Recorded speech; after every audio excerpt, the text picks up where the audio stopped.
Hi, I'm Yolanda and this is Speak On. On today's episode, I'm asking, how the fuck do we save the planet? And the lucky person answering the question is comedian, environmental economist, the host of the podcast Operation Earth, and the author of the book Hot Mess, What on Earth Can We Do About Climate Change? Dr. Matt Winning. Welcome to the show, Matt. How are you doing? I'm very well, Yolanda. Thanks for having me on. Thank you so much for taking the time out. How are you doing? How's your day been? How are things in Matt's world?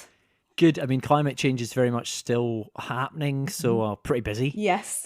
And sort of balancing working on climate change and being a new dad. And those two things are quite mostly fun. I don't know.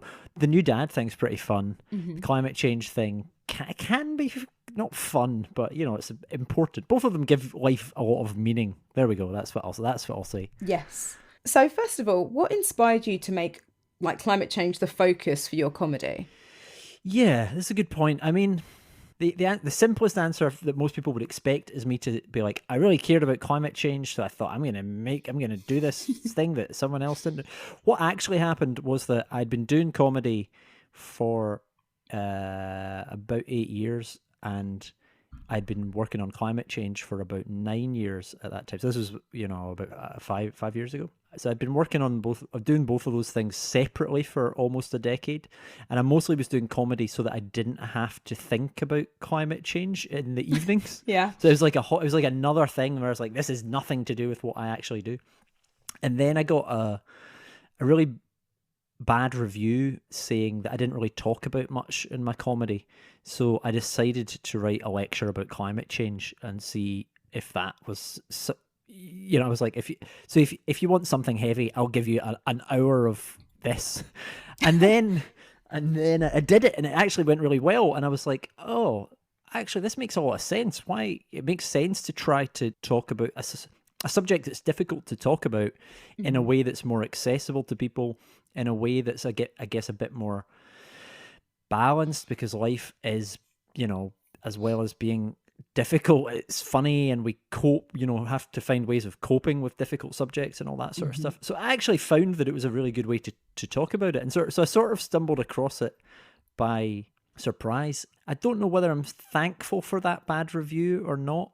Probably good that they gave me. I mean, it still hurts getting bad reviews for comedy, but it's probably a good thing, because it's meant that I've completely changed my tact, and I get a lot of, I get a lot out of doing comedy about something that sort of feels like it has a purpose and can inform people and that sort of thing. So I suppose So sometimes it's that constructive feedback, let's call it in air quotes. Yeah. That it can help sometimes. I suppose it kind of just it realigned you slightly, just shifted your course just enough, and then you found by marrying your two worlds. Exactly. It made my life so much simpler in the sense that it meant that everything that I did was focused on climate change, but it also made my life very focused on climate change. Yes. Which means I don't really get an escape from it. Basically, I'm talking about it sort of 24/7, which again is good, but also it's difficult to get a break. Yeah. I need one TV show that I watch in the evening just to be like, right, I have to not think about this for an hour or whatever. What show do you watch to do that, to help you with that? I mean, there's loads of different ones. Anything that's like I can just keep going with it that lasts a while. At the moment, I'm watching Call My Agent on Netflix. It's like a French comedy. It's really good. Everybody needs that sort of. Yeah, absolutely. We can't be thinking all the time about heavy things, but we need to think about heavy things as well. Yes. It's like, how much of your brain do you let occupy the difficult stuff? And I'm sure some people go in the other direction and are like, I'll just not let any of the difficult stuff in, or think of, which is, but the people that are listening to your podcast, clearly they're the folk that are like, we want to. They like a bit of a mixture. We like to mix it up. Sometimes we have something that's really serious, and sometimes it's BDSM. It's really we really mix it up. Yeah. Could be anything happening. And I get it. I do anti-racism education, which is so heavy. So my what I do to get out of that is watch every single bit of the Real Housewives franchise. Exactly. Yeah. Just I mean, so much of it. that's what I have a number of friends who also do that exact thing, which is like, yeah, Real Housewives. I just watch that. And Yeah, it means exactly. I don't have to think about anything, and then you No. go back to whatever it is that you do. Basically, yeah. But yeah, it's a nice way to take the edge off slightly. So, okay, so now we're getting on to the serious stuff. Okay. Here we go. What state is the planet in, really? Okay, good question. The planet is not in a great state whatsoever.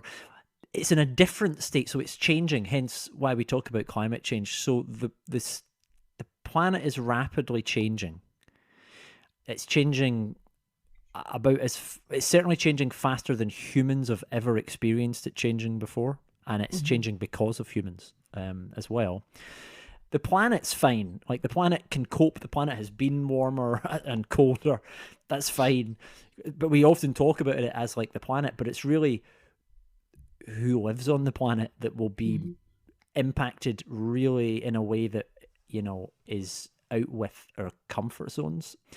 So we've warmed the planet by about 1 degree Celsius already, just from all the kind of fossil fuels and other greenhouse gases that we've burnt over since the Industrial Revolution, so over the last sort of 150, 200 years.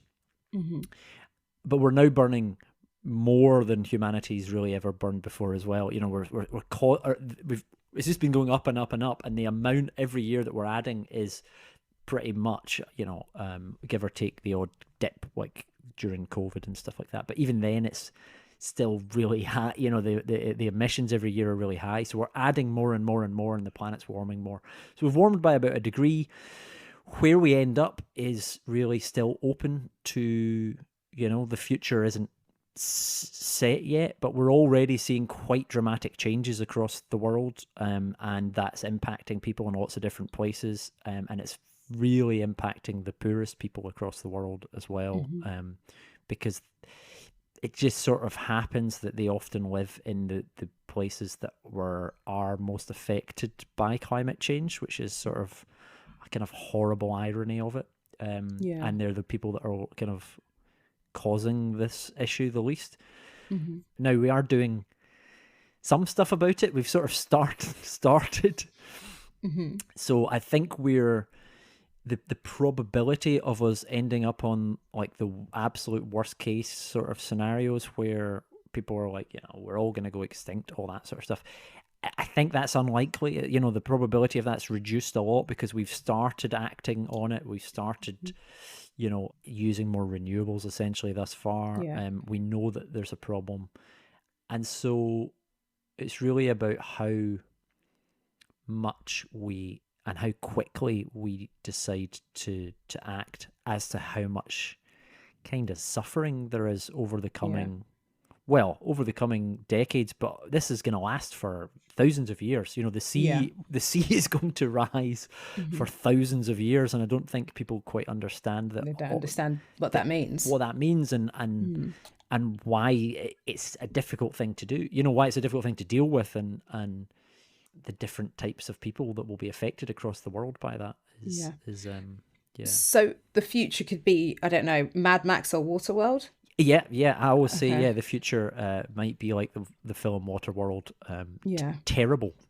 That's exactly. I was about to say, just awful. Really bad. Yeah. And Kevin Costner's in charge. I don't know.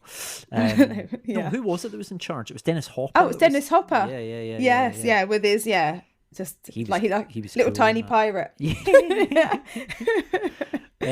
Sort of Mad Max Waterworld is like I think what we would say is it's less likely that that's the world we're going to end up in, which is good. That's the good news. Yeah. But some people will still end up in a pretty shitty world. Yes. And it will be a lot of the poorest people in the world that will be in that. So it's like, and what's going to happen to those people on those communities, and who's helping them, and how's that? You know, there's loads of these kind of open-ended questions there. So it's a pretty depressing topic to talk about, but obviously it's a conversation that needs to be had. And there was the day that we're recording this, which, well, we don't need to give a date, but there was a poll that came out. I can't remember if it was Ipsos Mori or who it was, but saying that climate change is now the top concern in Britain amongst people. And so people, I think people really do care about this, but it's how do we start having conversations about it? It's seen as like an environmental issue. It's not. It's a humanitarian issue. It affects. Yeah. There's a kind of a real cognitive dissonance and a real disassociation with the environment, because people really do see it as something outside of a city or something outside of themselves. And I think obviously particularly with the past few years lockdown, people becoming more reflective, etc., they're really and introspective, they're really looking at the future in a different way. And it also made everyone pay attention not only to racism and misogyny and everything else. They were like, oh, half of the world is on fire as well. Because it was like, then, you know, the next thing you know, it's like, not only did we have killer hornets, we also, you know, we're seeing huge parts of New York under, like, you know, flooded, and things that people don't necessarily think, I suppose they may get buried in a normal news cycle. And so some people just didn't realize it was happening. And it's, you know, people have seen 2012 and they've seen The Day After Tomorrow and The Core and all these other things. People really think it's something so separate and out of a film, but it's like, no, that's kind of now. It's like these films are basically now. It's never as dramatic as the films, but it's pretty much the truth. You know, it's just the problem is that it happens so slowly that we're not really, as humans, designed to deal with dangers that happen so slowly. We're designed to deal with fires that are you know, so wildfires are quite a thing that get a lot of attention, and people can see, you know, when they happened in Australia the other year, the massive ones, it's quite an emotional thing, and it's a danger that we understand. But like the sea level rising by 6 millimeters every year isn't something that you're noticing, and therefore it doesn't feel like a danger to you, even though it is. It's a danger to you know, and it affects people all across the world, and will mean massive, you know, changes. You know, I think you know, the sorts of numbers we're talking about are like on the rough trajectory that we're on at the moment, which is maybe like a 3-degree temperature rise. We're talking about something like, I think one number was about 275 million people that live near, you know, coasts that would be displaced by that. So that's like, what are we talking about? 5 times the size of the UK. Is there a country? Wow. I mean, even the United States is what, like maybe 300, 400 million. So you're talking about almost the entire population of the United States. Oh my goodness! Being their homes no longer existing, and then people having to move elsewhere, or how, you know, or and the jobs that they have change, you know. And so what does that do to the planet? As you know, and human civilization, so much unrest will happen. Yeah. So, you know, that's the scale of what we're trying to avoid here, but it's not like that's going to happen overnight, like in The Day After Tomorrow, where it's like, okay, now you don't live here. It's like, it's all really like slow moving, and that's why it's like really kind of boring for a lot of people, but it is so important. So it's sort of, you know, finding ways to talk about this and to get people, I think people have to understand, there is like a certain level that you have to understand the science or the impacts and what's going to happen, but you don't need to know it like inside out. You don't need to be, you know, an absolute expert on this, but you just have to understand like why it's happening, what the you know, roughly what's going on, and then it's like, okay, right, we need to solve this. And I think most people that do go through that sort of understanding of what's going on then come out going, okay, right, how do we go about change? And that's the conversation that's really important to have. I think like we mentioned those disaster films, which is like a switch flicks and everyone on the planet is fucked.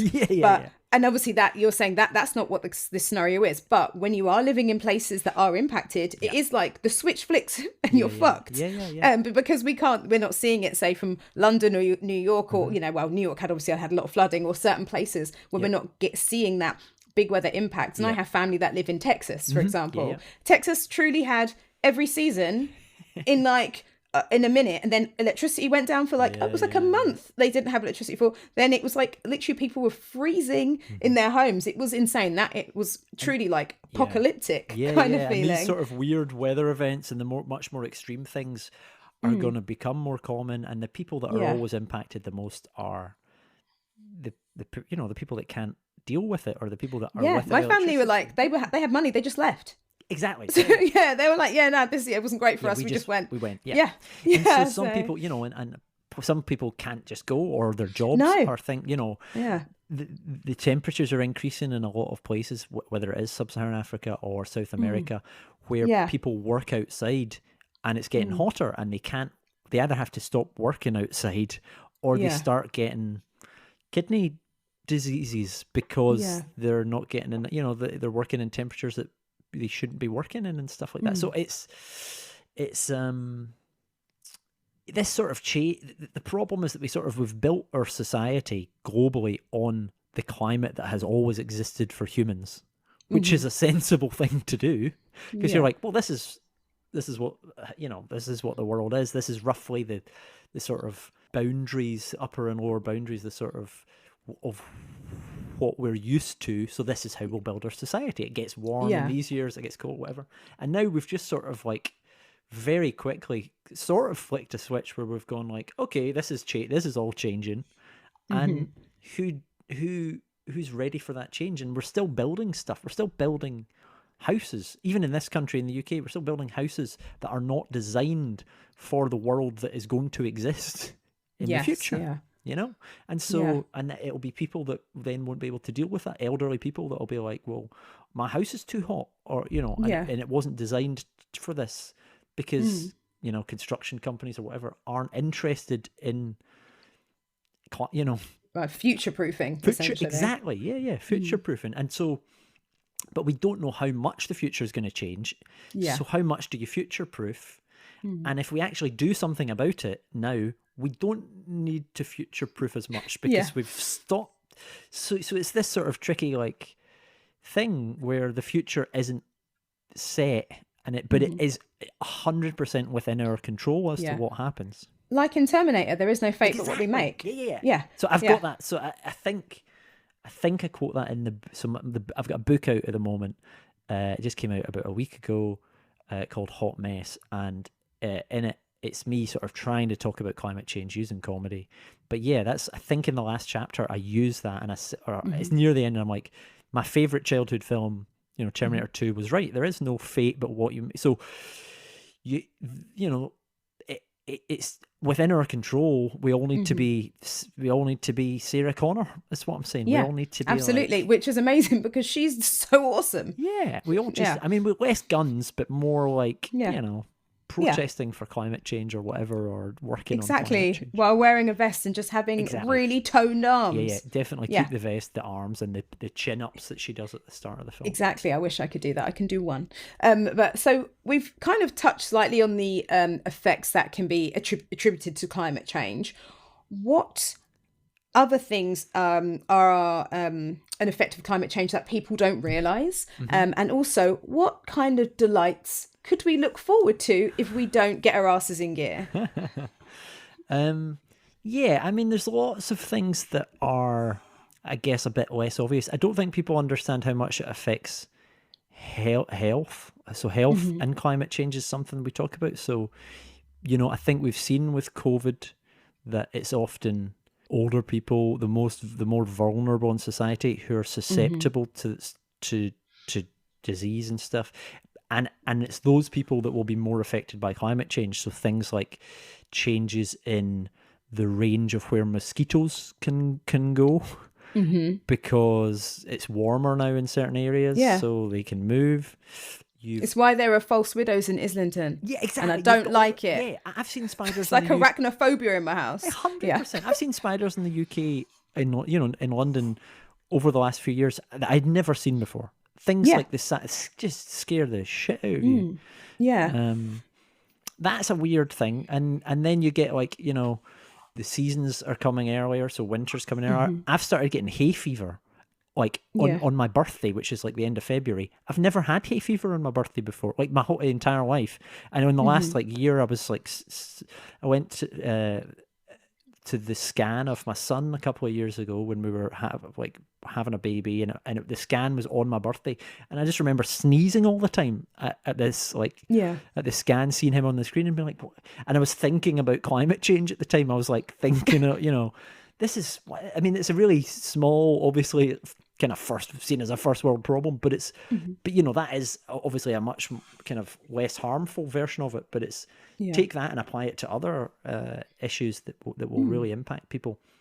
I think the confusing thing sometimes is like it's getting warmer, but there's going to be more floods because, and which sounds a little bit contradictory, but basically because it's warmer, there's more evaporation, so more of the water goes into, is stored or held in the clouds. So for every kind of degree we warm, you get about 7% more rainfall. So as we warm more and more and more, the when it does rain, it's much more intense. And then that obviously means, well, how are things designed to deal with that? Well, because we're really not, though, because think about was it only a few months ago, there were those floods in, again, I'm talking about London, but in Stratford, and actually a little bit in Islington, just kind of bits of North London and West London, and everything just came to a standstill. You couldn't get into a station in Stratford because there was water up to the steps. Like, I mean, when I say steps, it's like really far down. If you were standing there as a person, the water would be over your head. It was insane. Mad. Yeah, and so stuff like that's just, there's so many different aspects of climate change that will impact us and that will impact different people's lives. It's really hard to kind of get all of that across, whether it's, but I think it will impact every single person's life in some way or another, and some might not seem as serious, but I bet there's something that you care about, that you like doing, whatever, that will be impacted by it adversely, that you'll be like, well, I wish this wasn't happening, wasn't happening. Absolutely. I'd like to enjoy my house more if there were with less spiders in it. Exactly. That much. I don't even clean my windows anymore because I'm too Genuinely. afraid to touch them because of the spiders. So we use the term like climate change. Yeah.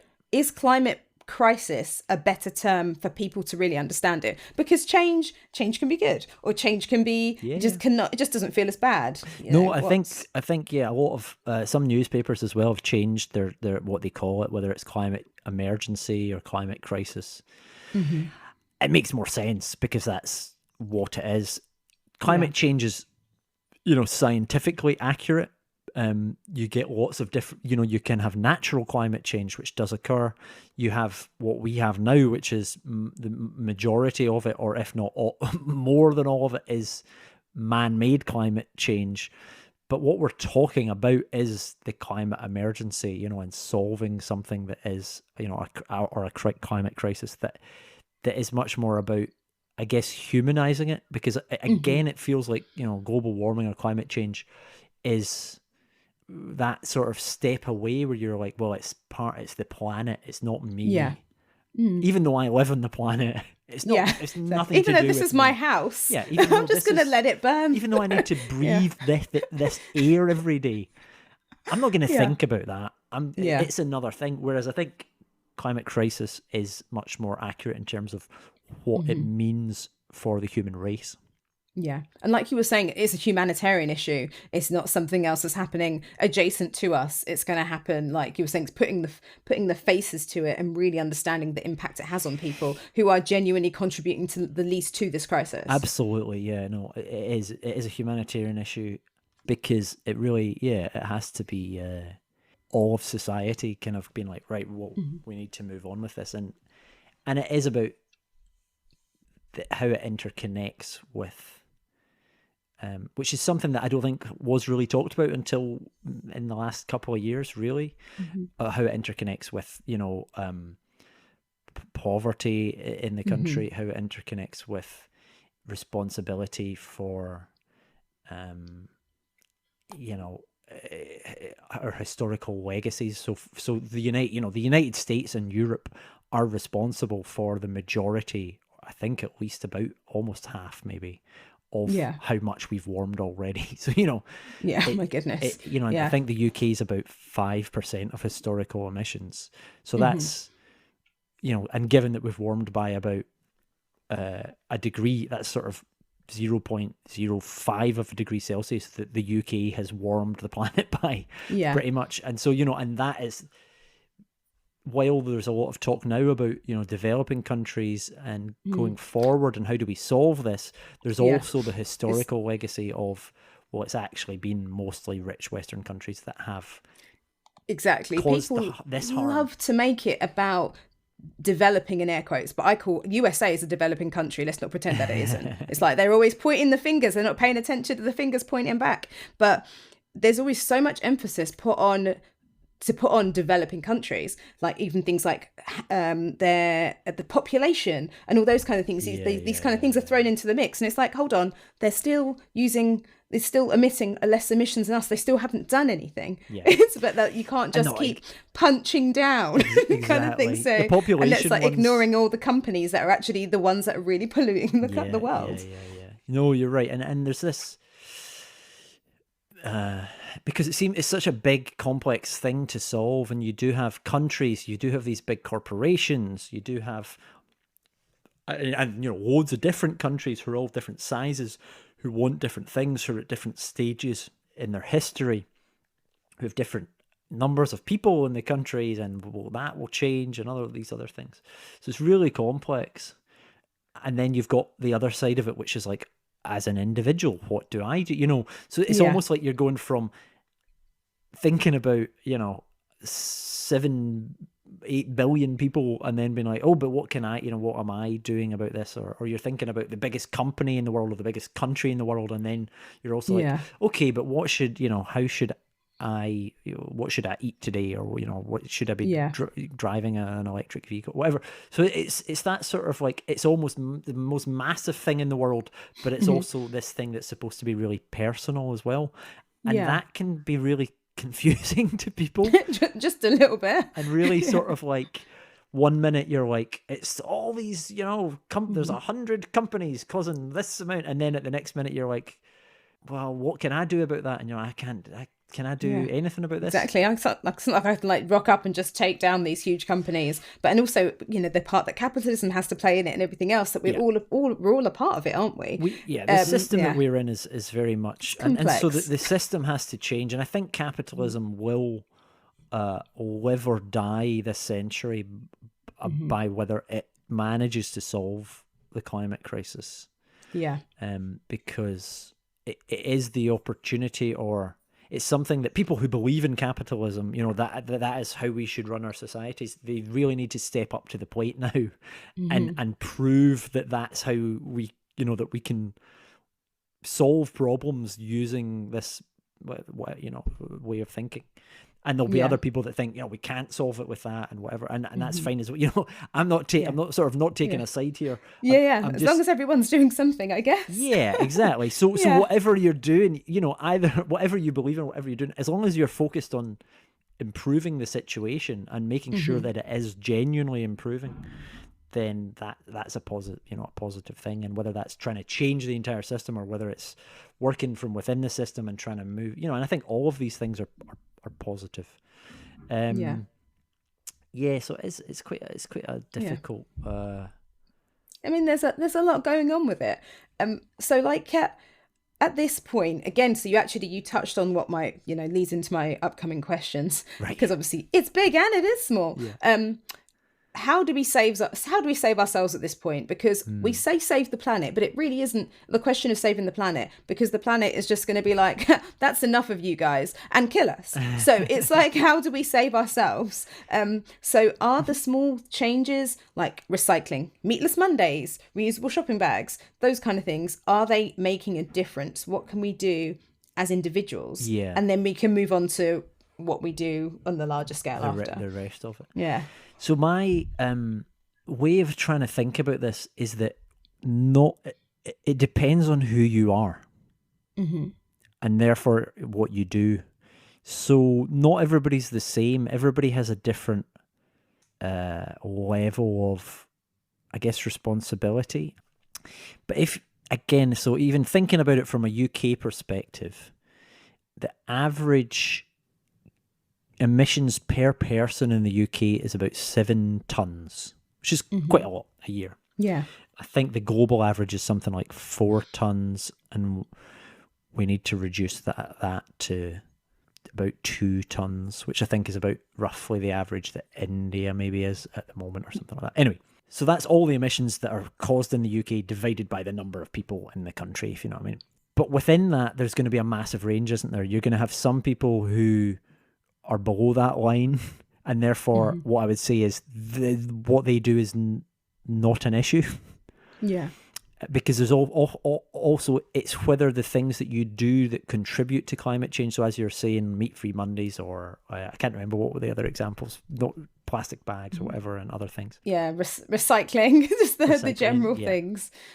Yes, so recycling, reusing things, meat-free Mondays, all these sort of things that are sort of seen as what can we do about this? A lot of them are quite small things, so recycling is really doesn't contribute a huge amount to emissions. I think one rough calculation showed that if you did all of your recycling for roughly about 5 years, that's the same equivalent emissions as one return flight from London to New York. Oh, wow. So, what we focus on there is quite important. Yeah. But yeah, if you are at the sort of lower end of the income spectrum and you're spending most of your money on electricity and heating for your home that cause, and driving to your job, maybe in your car. So that probably takes up a lot of your carbon footprint, is like driving to your job and powering your house and your electricity. And if you're sort of on a low income and that's what your climate carbon footprint or whatever is, you don't need to do anything.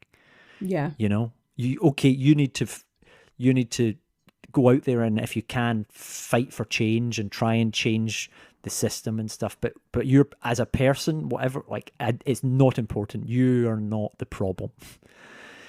If, on the other hand, your income is much higher and you're taking return flights to New York 4 times a year, and you'd probably, you're spending money on luxury things that you don't actually need.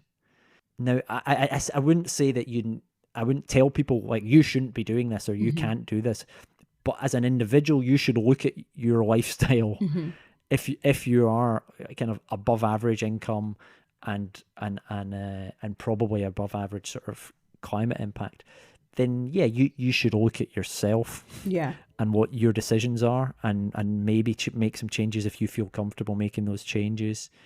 And if you are, I don't know, an influencer or a celebrity, what you do and the type of tone you set on climate change is what other people will aspire to as well. And so you are influencing, and you're probably, from a climate perspective, negatively influencing consumption. But your job is probably based on selling shit that nobody needs on Instagram. Yeah. But there's it's complicated again, but it probably does come back to sort of, again, that balance between not everybody's the same. Different people are impacted by it more. Yeah. So again, those people who are probably contributing more as an individual towards climate change are also the people that can probably, protect themselves from the impacts of climate change more. Yeah, absolutely. So again, it's that weird inequality where you've got, well, these people causing it, are harming other people that can't, do as much about it, but they're not going to change what they do because that, it's not going to affect them. They can literally so much. Insulate themselves from the effects of it, can't exactly. they? And so it's more to them, it's like a bigger deal to change their lifestyle, their personality, to change, the impact on them would be, oh, my friends think I'm a bit weird because I've decided to, not go on holiday to Mauritius every year or something like that. Whatever it is, they've gone a bit weird because they've gone really, into this climate thing or whatever, and that's more of a, for some people, maybe more of an effect on their life than some of the impacts of climate change will ever be. but you have a responsibility, you know, as an individual to be aware that this is what you're causing and who you're impacting and the role that you're playing in this. So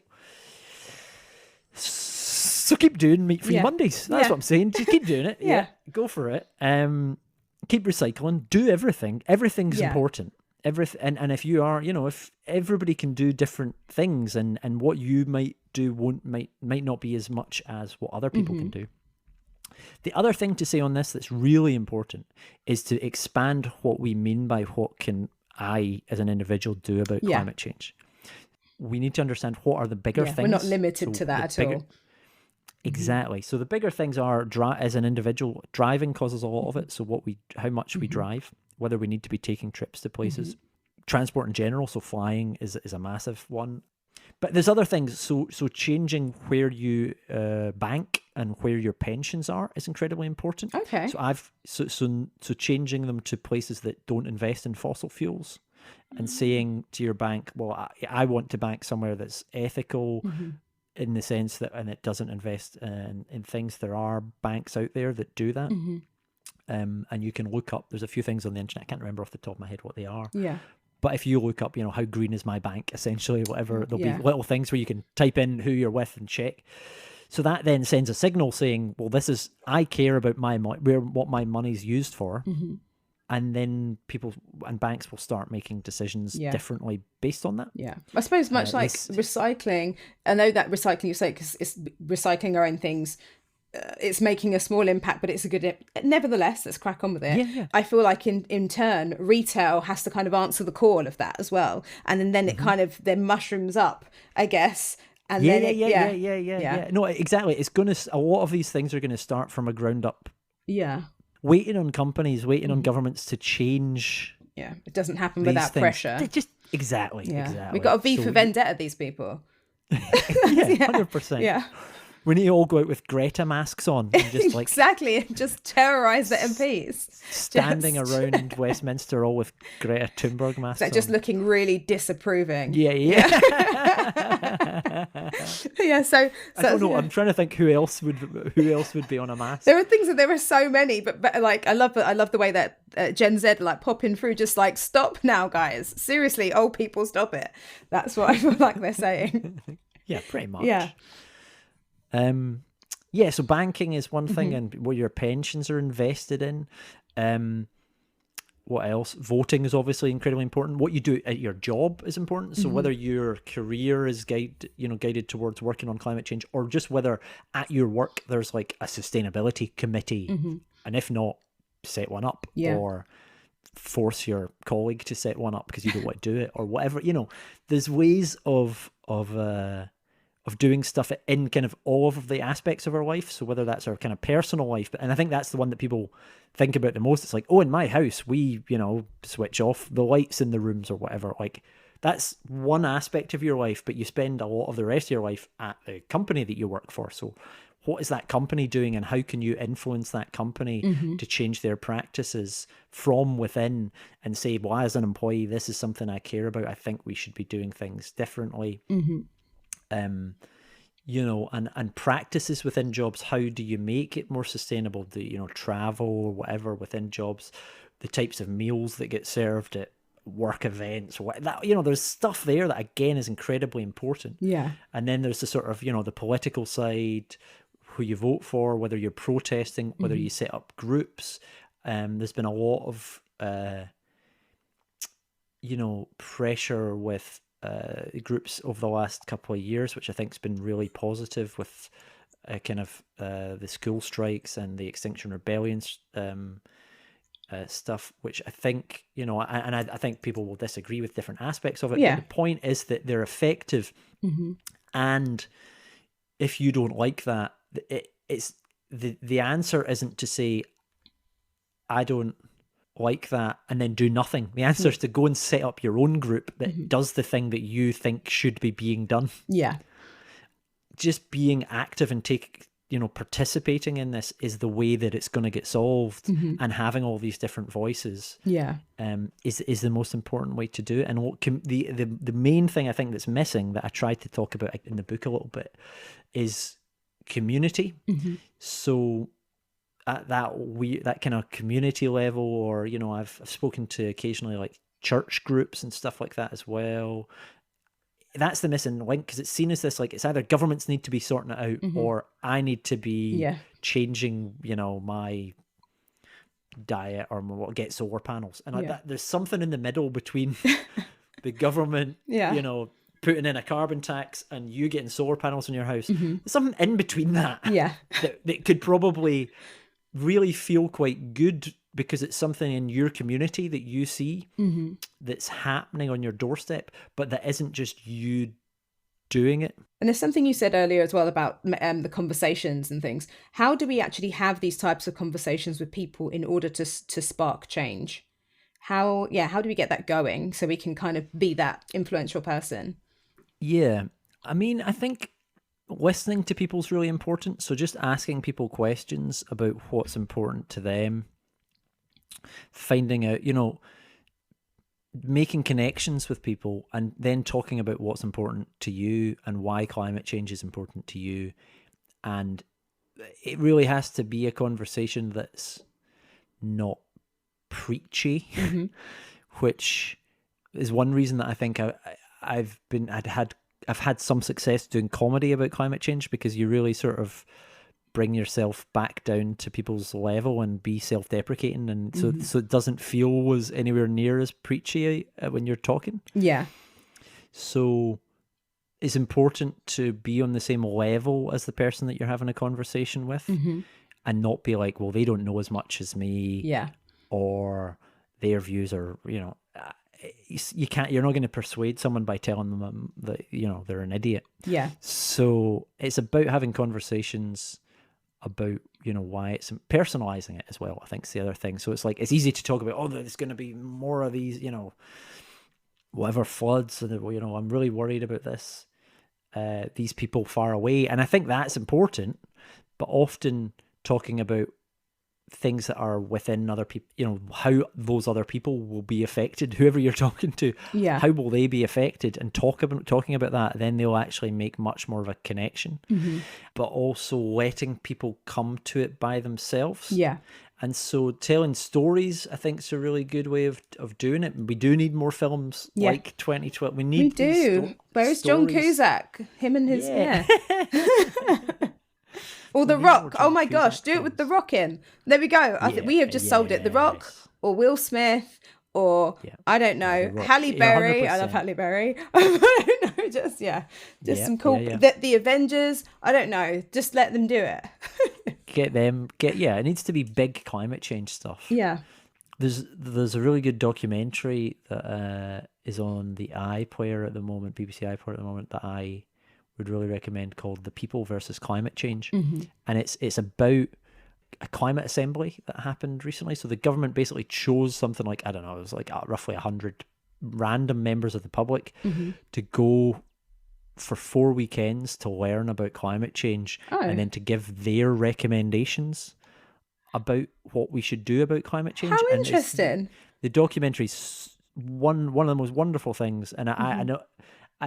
So I know the people that made it, and I was kind of like, oh, you know, I think this will be good or whatever, but I didn't really, and then I actually saw it, and it was one of those ones where, like, you know, the people that made it, and you're actually like, you've done like an incredible job here to do this. The concept sounds really good. Yeah, it's great. So you're following like these normal people learning about climate change and why it's important to their lives, and that's how you get change. You get people to go on a journey about why it's important to them. Yeah. And if you can't take people on that journey, then you should show people who are like them going on that journey. Yeah. Because they'll be like, oh, well, that's like me. I see myself as that person, and they've gone on this journey.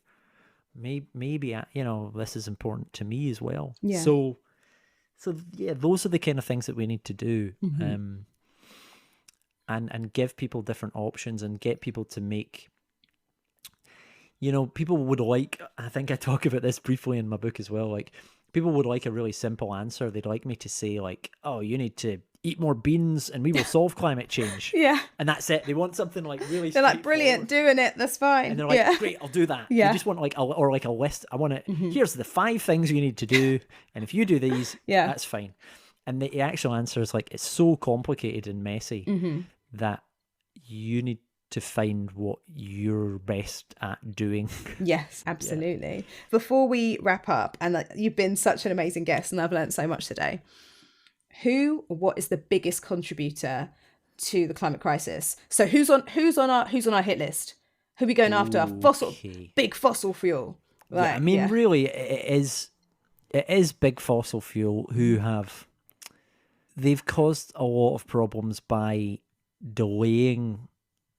intentionally delaying us taking action on this. So I like to sort of see, so if we go back 30 years, right, we've got the end. I'm about 36 now. I'm trying to remember.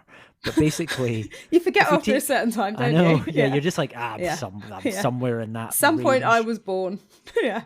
I remember when I was born. Yeah. Sometimes I remember what year it is now. I know roughly what, I'm in my 30s. Yeah. That's it. Anyway, but if we go back 30 years to sort of the late 80s, so say roughly 1990, that was like the beginning of the modern general public understanding of climate change and that it was happening. And very little has happened over that 30 years, maybe more so in the last 10 years. And we have basically another 30 years before we're fucked, essentially. And I don't mean we can, which isn't wait very long. No, and I don't, and that's the point is like, it's not like we can wait another 30 years. It's that it has to be now solved in the next 30 years. Not so that half the time that we've wasted essentially so far, a lot of what we've wasted, a fair amount of that has come down to fossil fuel companies and others with what I'd call vested interests, not just them, but others who have a stake in continuing the society the way it was. They've done a lot of damage. Yeah, because they're just like, but I like making money. Yeah, I've got so much of it, but I want some more. And that's what a lot of society's problems come down to. People who have power and money don't want to give it up, and don't like change. So they aren't great. But then again, I probably have to answer this boringly and say who's to blame. It depends on what you're talking about. So is it countries? What countries the most to blame? Is it companies? What companies are most to blame? Is it individuals? What individuals are the most to, like, again, you can look at this on so many different levels. And I don't, blame is only so important.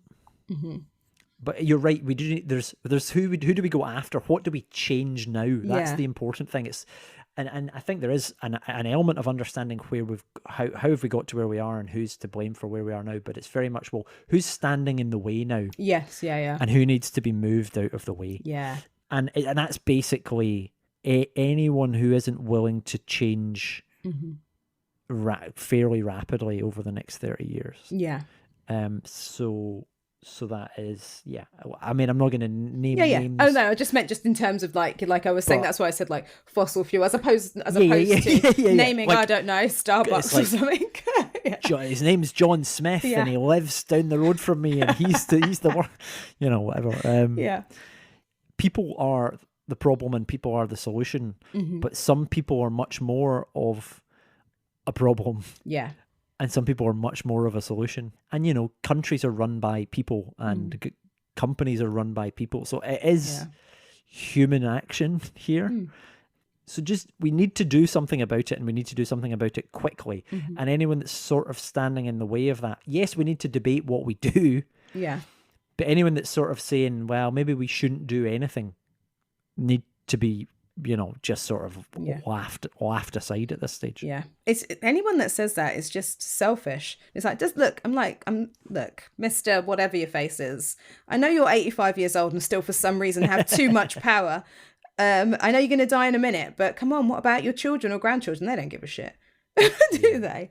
It's such a shame. They're just like, well, if I can pass on my money to my children or my grandchildren, that will insulate them from the entire planet being on fire.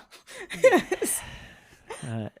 Anyway. Yeah, but well, thank you so much again. Where would you like to be found online, and where can people learn more about saving the planet from you? My website is mattwinning.com. I'm on Twitter @MattWinning. I'm on Instagram. Not that, because I couldn't get it, so I am MattyWin85, which is quite complicated, but it was I don't know, it's like one of those ones where you've got it on Hotmail for like when you were like 15 and you're still like, yes, like it's just I'm like, it's going to take me too much time to change this now. I'm just going to keep going with this for the rest of this stupid thing for the rest of my life. So you can find me there, and you can buy my book, which is out now in all good shops. I would recommend going on bookshop.org and search for Hot Mess by Matt Winning. But you can get it in, all your Waterstones, your foils. You can get it on Audible. You can get it in all the places that you would normally get a book. You can absolutely get it. So yeah, go and buy that. That would be wonderful. And it's kind of, me talking about climate change and becoming a new dad. And there's lots of jokes. And as far as I'm aware, it's the first sort of comedy book about climate change. Maybe there are other ones, but I don't really know. No, that's cool. I mean, like, let's say it's the first one. That's it. I think so. Yeah. Let's see. Yeah. Okay. So pioneer. You're a pioneer. Oh, thank you. Yeah. It's always white men, isn't it? Exactly. Pioneers. Oh my gosh. But you're the fun kind though, not the kind that brings smallpox in a blanket. Yeah. I'll try not. I don't know if there's any smallpox in the books. I can't, say for sure whether who's touched it or whatever. But I'm going to try not to do that. But yeah. Check me out, Twitter and website, and I've got a tour coming out next year, probably April and May, so 2022. So go and check that out on my website. I think they're on sale like in about a week time. I'm going to do more of my own podcast at some point, but I've not got around to do it. I'm doing other people, like I'm coming on. When people are like, could you come on my podcast? I'm like, that means I don't have to do my own podcast. That'd be great. So it's a lot easier. So I'm going to keep riding this whole podcast wave for a little while, and then I'll start doing my own again at some point. But that's fair enough. Thank you. Brilliant. Thank you so much. Cheers. Thanks for having me.